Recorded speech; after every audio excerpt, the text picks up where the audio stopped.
Senang berjumpa kembali dengan Bapak Ibu Saudara yang terkasih dimanapun kita berada. Dan kembali kita dalam program TJS, Tanya Jawab Singkat. Dan kali ini masih dengan topik yang sama. Topik besarnya adalah apologetika. Dan saya akan membagikan poin-poin yang lainnya terkait dengan apologetika dalam pertemuan kali ini. Dan kali ini saya akan mempersoalkan dasar teologis dan tujuan dari apologetika serta prinsip-prinsip dalam berapologetika. Nah, dasar teologis yang utama atau yang pada umumnya dikenal atau diketahui atau digunakan oleh para apologet, yaitu 1 Petrus 3 ayat 15. 1 Petrus 3 ayat 15 dikatakan demikian, tetapi kuduskanlah Kristus di dalam hatimu sebagai Tuhan, dan siap sedialah pada segala waktu untuk memberi pertanggungan jawab kepada tiap-tiap orang yang meminta pertanggungan jawab dari kamu tentang pengharapan yang ada padamu, tetapi haruslah dengan lemah lembut dan hormat. Ini mengenai sikap. Nah, inilah yang menjadi dasar teologis dari mengapa kita melakukan apologetika itu. Dan saya dalam pertemuan sebelumnya sudah menjelaskan mengenai pentingnya apologetika untuk dilakukan atau perlu untuk dilakukan apologetika. Dan dalam pertemuan ini saya mempersoalkan dasar teologisnya secara spesifik, yaitu terkait dengan 1 Petrus 3 ayat 15. Sebenarnya masih banyak ayat-ayat yang lainnya seperti Filipi 1 ayat 7. Tetapi ada yang menarik memang dalam ayat 1 Petrus 3 ayat 15, dan itulah alasan mengapa saya mengangkat ayat ini secara khusus. Menariknya demikian. Pada waktu itu kekristenan itu adalah agama yang minoritas. Jadi Petrus menulis surat kepada orang Kristen Yahudi yang sedang ada dalam perantauan, dan mereka adalah orang-orang Kristen minoritas atau agama yang minoritas. Dan sebagai agama atau orang-orang yang minoritas, mereka itu tidak jarang mendapatkan perlakuan yang tidak adil. Mereka sering dicemooh, mereka sering dikritik, mereka sering difitnah. Nah, dalam konteks inilah Rasul Petrus mendorong orang-orang percaya atau orang-orang Kristen untuk memberikan pertanggungan jawab kepada mereka yang memfitnah orang-orang Kristen, yang menyerang atau yang mengkritik orang-orang Kristen atau iman Kristiani. Itulah pergumulan yang dihadapi oleh orang-orang Kristen, dan mengapa ayat ini ditegaskan oleh Rasul Petrus.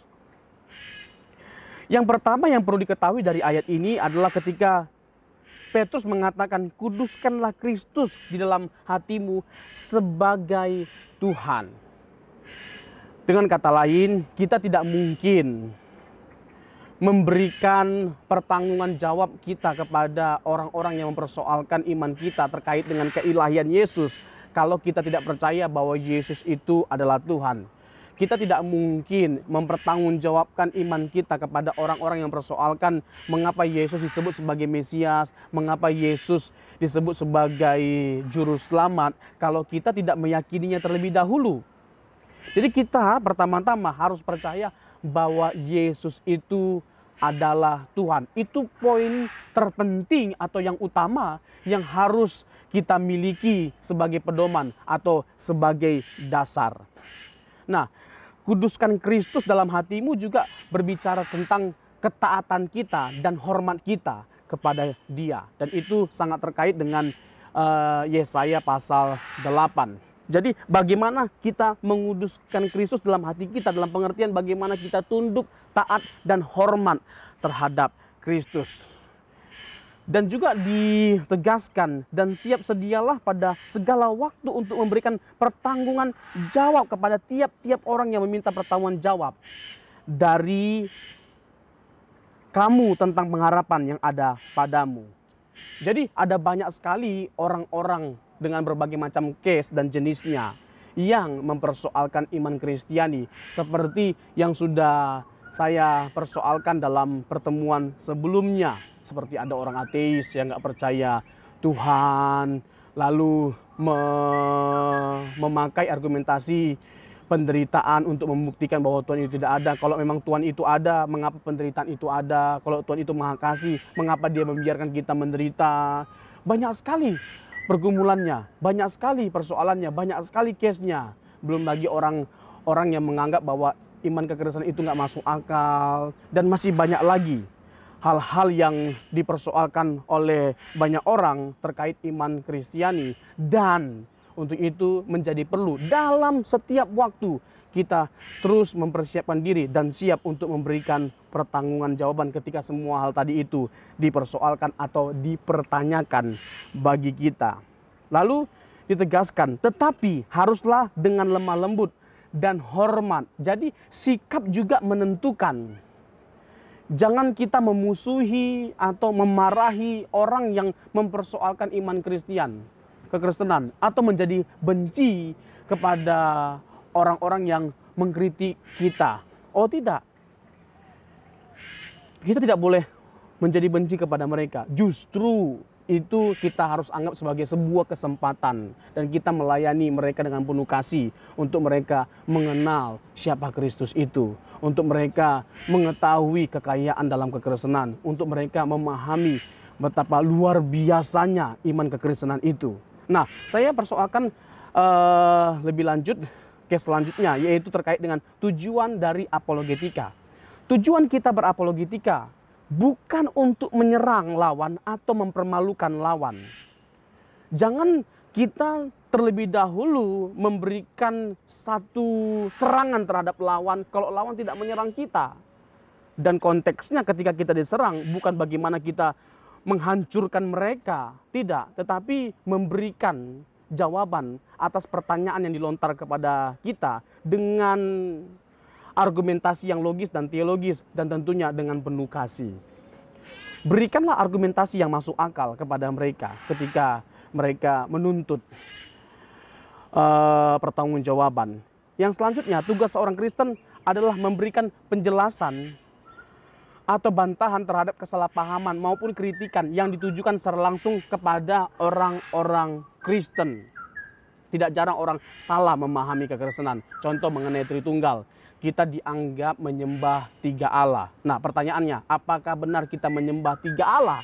Tentu tidak. Tapi bagaimana kita menjelaskan iman kita terkait dengan Tritunggal menjadi penting untuk kita terlebih dahulu memahami apa yang dimaksud dengan Tritunggal, Allah Tritunggal, konsep Allah Tritunggal, dan bagaimana pergulatan Bapak-Bapak Gereja dalam merumuskan iman kita tentang Tritunggal. Tentu kita tidak pernah menyembah 3 Allah atau mengakui Allah yang 3, dan tidak pernah ditegaskan oleh Alkitab.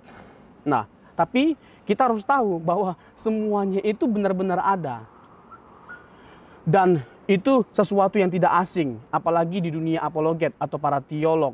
Kita sering bersentuhan dengan semua orang-orang yang sering mempersoalkan iman Kristen atau menyerang iman Kristen. Selanjutnya, tujuannya adalah untuk memberitakan kebenaran dan mempermuliakan Tuhan dalam kita berapologetika. Jadi dengan kita berapologetika, itu cara lain untuk kita mempermuliakan nama Tuhan. Tidak ada yang beda apologetika dengan para pelayan yang lainnya. Dalam case yang lainnya, dalam bidang pelayanan yang lainnya, apologetika juga menjadi salah satu bagian dari pelayanan, dan tentunya tujuannya adalah untuk memuliakan Tuhan. Orang-orang yang berapologetika tapi tujuannya tidak mempermuliakan Tuhan, itu salah.